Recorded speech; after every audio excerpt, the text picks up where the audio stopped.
Hello and welcome to an Infinity the Game video. This isn't a tactics video, but it is covering a topic that I've wanted to for a little while now, which is how to set up a table for Infinity.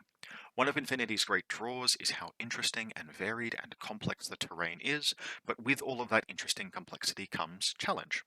Ask any veteran player, and they will probably tell you at least one horror story of a table at an event or just in a casual game where there was a mistake made with table setup that created a negative experience. So it is a huge and interesting opportunity, but it's also easy to get wrong, so I thought I'd do a video about it. What we're going to talk about over the course of this video is some basic tips and goals for table setup. This will be particularly applicable to people who are new to the idea of setting up tables, but will also probably be useful for veterans. And then we'll go through a full worked example just using my own table, which is made using extremely available standard Corvus Belli terrain. We're then going to end with some more advanced tips and principles for people who will want to take their tables to the next level. So if you're a veteran of table setup or of Infinity the game, you'll probably want to just skim through the earlier parts, but maybe dwell at the end where there'll be some interesting content for you. All right, let's begin. So, if you are new or want some basic principles, here are my basic tips for table setup. The first one is, if in doubt, place your terrain in order of size from largest to smallest. There are a bunch of reasons why this is a good idea, but we'll actually go through all of those in the worked example. The next thing that you'll want to do is put your terrain together to create interesting shapes. Don't just disperse everything evenly. Generally speaking, terrain is going to come in shapes that are relatively geometric, and sometimes they are interesting, but often they will be uniform. The rectangle or the square will be the most common shape. If you combine your terrain together, you will get more interesting shapes and more playable shapes. You will create nooks and crannies and interesting access routes and geometric complexity. Putting your terrain together is a force multiplication effect on your collection, so always be aware that you can do it and it's a good thing to do. Finally, as you are building the table, focus a little bit on making it playable. Make sure that there are ladders and stairwells and doors in locations that players can use. If you're not sure, face the access routes in the direction the troopers will move over the course of the game. So out of and into the deployment zones, or from the deployment zones into the center of the table and vice versa. Kind of generally, you want to remember that when you are making a table, your goal is to create an experience that provides opportunities, impediments, and novelty to players. A table should give players ways of interacting with it, obstacles they have to overcome, and, ideally should be a little different from time to time. Any given collection of terrain will have a lot of ways to set it up, so take advantage of that. All right, so with those basic ideas in place terrain in order of size from largest to smallest, combine terrain into interesting shapes, and make the table playable, let's work through an example and expand on some of these ideas piece by piece. So here's the beginning of me placing terrain down for a game I had on the weekend with a mate. This is literal kitchen table infinity. It's a couple of pieces of MDF with a mat and a bunch of Corvus Belli terrain. The only non-Corvus Belli terrain that you'll see here is actually present on the table already. There are a bunch of Brutal Cities acrylic pieces that slot into the Corvus Belli terrain quite nicely to create a bit of splash of color. And then there is some, I actually don't know the manufacturer, but there are these elevating elements, these toppers that you can see on the table now. You can't buy them anymore, unfortunately. They do combine really nicely with Corvus Belli terrain, but you don't need them to follow this guide. You don't need them to follow how I build a table, but they are super interesting and cool. And if you can find some kind of equivalent, something that breaks the table's elevation levels up is super nice. But that's getting more into advanced tips, which we'll cover later. The main thing here, what we're doing, is we are taking the biggest terrain piece and we're putting it down on the table first. In this case, this is kind of like a pre-configuration that I've used before. I know that these terrain pieces go together in this way to create an interesting experience. In your home terrain or your game store terrain, this might be like the one really big MDF piece. It might be the aircraft hangar. It might be, the largest building you have, the one Brutal Cities terrain piece that people have actually been able to assemble and put together. The big thing. Often there'll be a big thing or there'll be a biggest thing. Put that down first and put it, if in doubt, in the space between the two deployment zones. What we're doing there is we are ensuring that the largest terrain piece is in the middle or not in the deployment zones, which does a bunch of things that will help us. The most important one is that it's going to avoid what I would call like the two-fort effect, where you have all of the highest terrain in the deployment zones, which means that both players have plunging fire that dominates the midfield. If you have all of the highest terrain in the deployment zones, the game becomes a game of make ballistic skill attacks to progress. There's no maneuver, there's no sort of tactical positioning, there's no picking or firefights. It's a much shallower game. It becomes a case of, does your opponent have Atlanta? Cool, you have to kill Atlanta to progress, and that's not interesting. You should always be able to maneuver around and bypass obstacles to at least some extent, and there's a contest there. So if you put the largest terrain in the center, you make it an interesting contest to fight over that terrain, and you sort of guarantee by default that the fights between deployment zone positions will be along lanes of fire, not fields of fire. All of the rest of the terrain that I'm going to place is going to be no taller than this terrain in the middle, which means that troops standing on that terrain will have their lines of fire broken up by this first piece of terrain that I've placed. So following the tip to place terrain in order of size, the next thing we do is we place down basically all of the next biggest terrain pieces, which for Corvus Belli terrain, if we pull up the little paint drawer here, is these things here. So we've got our single big terrain piece in the middle, and then we have all of our large-ish terrain structures. They are all of the things that went down next. Now, I do appreciate that the contrast between the previous picture and this one is a little bit of a paint the rest of the owl moment, because I have sketched a few other things in here, but follow this guide, basically. Place all of these pieces down next, because what you're looking to do is sketch the basic shapes of the table. If you put all of the next biggest things down, you'll start to see those lines of fire form around the central point. And although I've put a few extra things in here, like these bridges and these smaller terrain pieces, we've seen the table begin to come together at this point. So we've got sort of like maybe a line of fire down there, and there's some lines of fire maybe across this space here. We can see, and there's a line of fire from here under this bridge to there. We can see how troopers will begin to interact. And if you were really desperate and maybe playing a smaller game size, you could play on this table right now as it is. We've put all of the basic stuff in play. We can see what the shapes of the table beginning to take shape are. And you do this by following the principle of putting down your biggest piece first and then all of your next biggest stuff. So from here, we get to begin increasing the complexity of the table. We've placed down all of our largest terrain pieces, and now we begin to place down our next biggest pieces. And again, because we're using Corvus Belli terrain as an example here, we're starting to place down all of these smaller structures. We're putting them down in locations that fill in the space and the gaps between the larger terrain pieces, and in ways which interact with and add complexity to our existing shapes. So this terrain piece here is an example. We have our one big square piece of terrain, and we've added a little rectangle terrain piece onto it. Now, both of these spaces will be accessible by troopers, easy to move onto and out of. You'll note we are facing the access routes toward the center of the table. We haven't done that over here, but that's because this terrain piece can be moved across. You can vault over this terrain very easily, so it's movable. But here what we've done is we've put two terrain pieces together, one big one and one small one, and it has made a more interesting shape. Now you can hide something in this space here.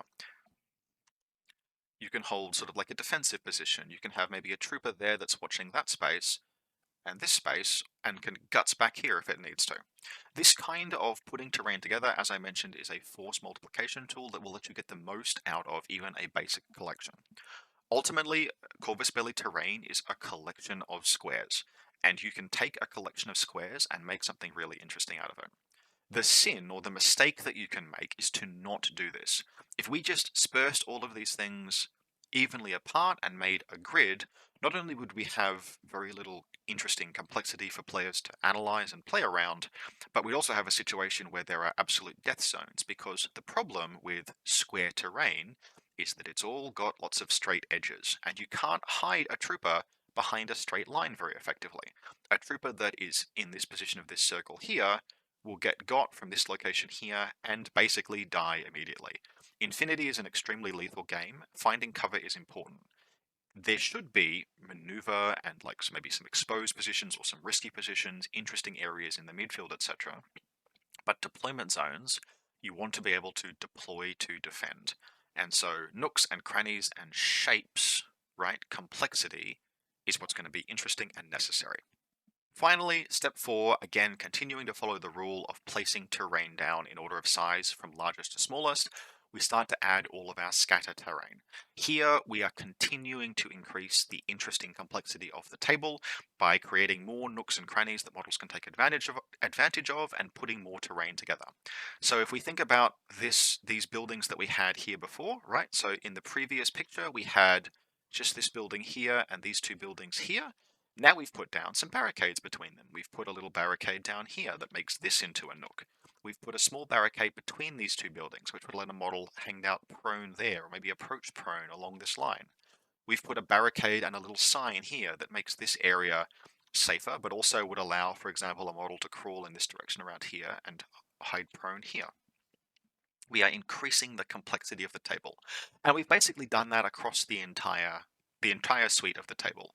We've added terrain scatter onto the high ground, we've added scatter into the low ground, but importantly, right, you will see almost no scatter that is actually scattered. All of the terrain is placed in context of other terrain to create shapes. There is no way to make terrain more useless than to have just a tiny piece of terrain in the middle of nowhere that doesn't do anything except maybe provide cover to a model that has run through open ground to reach it. If we had, for example, just a big open space, we've got a big open space here, but there's sort of plenty of cover in the deployment zones, and we put one little terrain piece like that big in it, it would be kind of effectively useless. Yeah, you could technically hide a model behind it, but you're not realistically going to be able to make a model safe because it is total cover that makes models actually safe.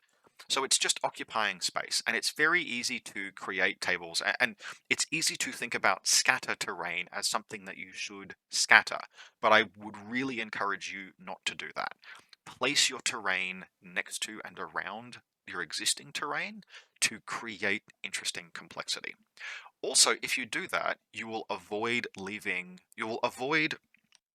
completely obliterating any open spaces. You do still need some open spaces on a table, not just because it adds sort of a degree of variation, but at least in the current ITS season, there have to be places for players to place sadness zones, decompression zones, etc. You can do that on this table, although it's pretty complex in terms of like occupied space. It would not necessarily be easy for both players to find great places to place decompression zones, but you'd be able to fit them in sort of, for example, there or there or there or there, probably there, etc. So at this stage, the table is looking pretty complete. Everything is more or less together. We've followed these basic principles, and the last thing to do is sanity check. So in this final step, you want to just step back, look at the table, and actually just do an inspection of it for playability, problems, concerns. Do things look right? And some basic things to look for are there on the left. So are there any overly dominant fields or lanes of fire? Are there like places that if Atlanta went down, it would just be impossible to leave your deployment zone without being shot by her? You want to do what I call the Phoenix test, which is, to go on a slight tangent, a test for overly aggressive lines of enfilade fire. And the name for that comes from, I think, CanCon 2019, where an incredibly lovely and very skilled player by the name of Tim Hall won the event by basically taking Phoenix, running him all the way down the flank of the table multiple times over the course of the event, and shooting rockets in enfilade, that is to say, up the line of cover, and just obliterating opponents every single time. Because on multiple tables over the course of that event, there was none of this complexity. Imagine, for example, this table, if this was gone, this was gone, this was gone, and everything was in straight lines, so that one piece positioned here would have perfect no cover shots at basically everything deployed behind these pieces of terrain. That is a table that fails what I call the Phoenix test, literally named for that occurrence. You want to break up lines of enfilade. You also want to think about playability for larger models. Deployment zones are often going to be at least a little bit hostile to things like tags and motorcycles. And that's because tags and motorcycles get a price discount that reflects the fact that they can't go prone and are on big bases. But there should still be some places to deploy them. On this table, for example, you can easily put a tag down behind here, and you can just about hide a tag here. It will be vulnerable to shots from this angle and this angle, but it would be able to guts in either direction depending on where the shots are coming from. The other side of the table is actually a little bit better for larger models, and you want a little bit of that asymmetry. On a similar note, can you deploy a link team? And in particular, can you deploy a link team in a way that lets you split it across different elevations? This is table design helping counter the worst elements of guided missile play. You really don't ever want to be in a situation where the only way a player can deploy their models is by putting 3 models next to each other like this. If this happens, they have probably tactically screwed up very badly because a missile can kill them, a shotgun can kill them, but you should make sure that the table allows them to play in a way where they can deploy differently. So for example, on this table, I deployed a link team, and I deployed a link team with miniatures here, here, here, and here. They're all split across different elevations. They all can't be attacked at the same time, but they can all leave the table, leave the deployment zone toward the midfield along different routes. So that's just an example, right? You don't want to prejudge exactly how your players are going to play, but just make sure there are like some ways to deploy all of the different things that we might have in Infinity. Finally, you want to check to see if you've accidentally created a dead zone, which is something that happens kind of subliminally a lot of the time when you are focusing on the midfield and deployment zones. And that is when you just forget to leave any terrain in that like 4-inch gap between the midfield and the deployment zones. So that's kind of like this space here on this table. It's easy to accidentally forget to put terrain there just because you're focusing on, hey, we've put our big terrain piece down in the midfield. We've put our interesting pieces in the deployment zone. Make sure that there is space that models that have like forward deployment +4 and forward deployment +8 can make use of. Don't leave big gaps between the two spaces. On a similar note, actually, I haven't covered this here, but use the whole 48 inches of the table. This is pretty much the table edge here. You can see the very bottom of the table edge, and you can see that terrain goes all the way to the back. For players who are defending against strong alpha strikes, having access to all of that depth is really important. And a mistake that you can make is to put all of your terrain in like the front 8 inches of the deployment zone, which forces players to deploy in the front 8 inches, which bunches up their forces, which makes them more vulnerable to attacks.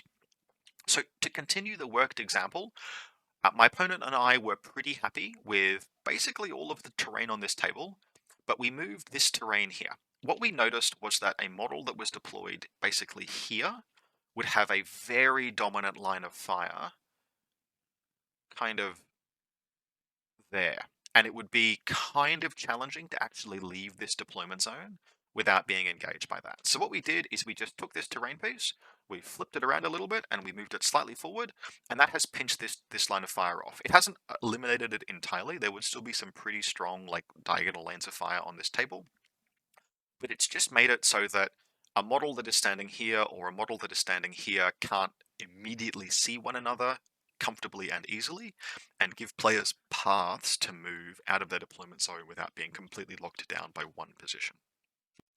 So that basically concludes the worked example. For those who are interested about how this game went, I haven't put a battle report up for it, but it was a fun table to play on. There were lots of fights over like these nooks here and here. There were some big gunfights between heavy elements basically taking place up and down this lane here, and then actually along this lane here. Lots of skirmishing and fights at pretty much all range bands. We actually had one roll between a piece that was here and a piece that was here. That made us have to go and look up the maximum range for a rocket launcher, and then we had tons of close range skirmishing, use of climbing plus, etc. So I was pretty happy with how this table played out, and I felt like it was a pretty good example of following these basic principles. So with these basic principles kind of laid out, let's talk about some more advanced stuff. Okay, so to wrap the video up, this is just one last slide with a bunch of advanced tips for table setup. These are effectively a collection of thoughts that I have accumulated over about the last 5 years about what I think makes a good table for Infinity into a great table for Infinity. So in no particular order. 1, avoid uniformity in your terrain. Make more and less dense areas. You can have some really interesting and novel terrains where you have things like a rat warren on one third of the table, and a more open space like a plaza on another third of the table. As long as those thirds are split up in ways where both players can access those spaces equally, you can create really interesting and varied terrain inside a single 48 by 48 inch space. Next, and this is kind of a classic, if you need to stretch your terrain further, place it at an angle to the table edge. That's just simple mathematics. If you take a rectangle and you place it parallel to a deployment zone, the space that you are occupying relative to the two deployment zones is determined by the length of the side that is parallel to the deployment zones. If you rotate it by 45 degrees, for example, you now have the longest possible.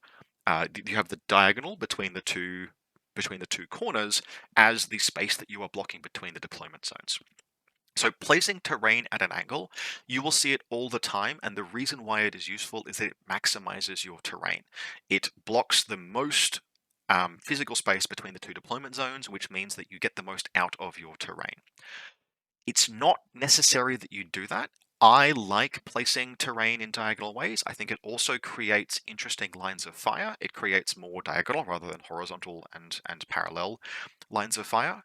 But although you will often see me make tables that are like everything is at a 30 or a 45 or a 15-degree angle, bear in mind that that's a visual thing and a terrain maximization thing. You can mix that up. One thing I would caution you against is don't necessarily make tables that are jumbles. I know some people will argue in favor of this, where they're like, every building should be at different angles. Don't just do this, everything is at 45 degrees thing. I would argue against that as a good principle on the grounds of the next point, which is think about physical and visual accessibility. This is something you could almost do an entire video on, and I won't belabor the point here because I have argued about it in other places at other times. But your table is something that players have to physically and visually interact with, and it can make the game more or less pleasurable as a result of that accessibility. So some things that are really classic mistakes you can make that make terrain difficult for people to access. Physically, right? Don't make buildings too tall. If a building is 18 inches tall, not only has it vastly surpassed any practical benefit in terms of the tactical aspects of the game, but it is actually just very difficult for people with anything like a physical disability or even who are just short to play around. I've had tables using blind pig terrain at my local game store, which is lovely and very playable, where players have stacked that terrain 4 stories tall. That's at that point, that is almost 4 times the height of a tag. It has no practical benefit having terrain that tall. It doesn't change the way the game is played relative to, say, 2 stories tall, i.e. twice the height of a tag, i.e. more than a tag can reach in a single jump or climb. So bring things down. Visual accessibility is also why I say be careful about making terrain that is a jumble of different angles. One of the advantages of having terrain that is all at a relatively common angle is that it is easier for players to visually pass. The fire lines are more obvious. And you might say, well, why are obvious fire lanes a plus? They're kind of a plus because they're easier for us to mentally pass and access and play with. On a similar note, and this is something I've talked about before, when you are designing your terrain, particularly if you're designing your terrain in TTS, think about visual accessibility. You wouldn't make a website that has blue buttons against a blue background because people who have visual impairments will struggle with that hugely. It is basically cruel. In the same way, think about how people are going to actually physically look at your terrain and tell what's going on.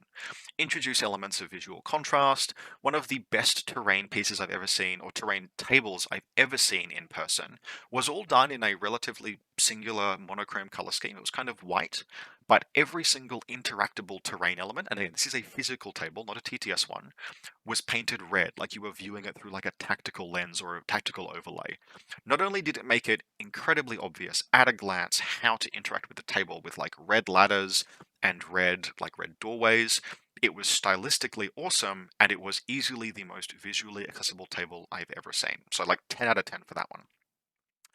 Another thing is avoid Swiss cheese tables. So a Swiss cheese table is a table where there's tons of terrain, but none of it really is blocking line of sight. And you get Swiss cheese tables when you don't follow the rule of putting your terrain together for geometric complexity. If you have a whole bunch of terrain pieces and there's multiple inches of space between all of them and they're all just kind of spread out, it might look like there's tons of terrain on the board, but you can't move anywhere because models can see through loads and loads of holes in the terrain. A smaller number of larger and more complex line of sight blocking terrain pieces is usually going to be better than a larger number of small terrain pieces. TTS tables I find are particularly bad for this a lot of the time, or at least they were back in like 2021, 2022 when I was playing on it more, because players have access to all of these resources, but then they kind of sort of scatter everything out. This is one of the reasons why I say don't scatter your scatter terrain. Place it adjacent and in combination with your other terrain pieces. Next, watch out for the rooftop parking lot effect. There's not actually a lot that you can do about this. It's kind of just a physical phenomenon, but it's really useful to be aware of. So the rooftop parking lot effect is what happens when you have terrain placed on other terrain.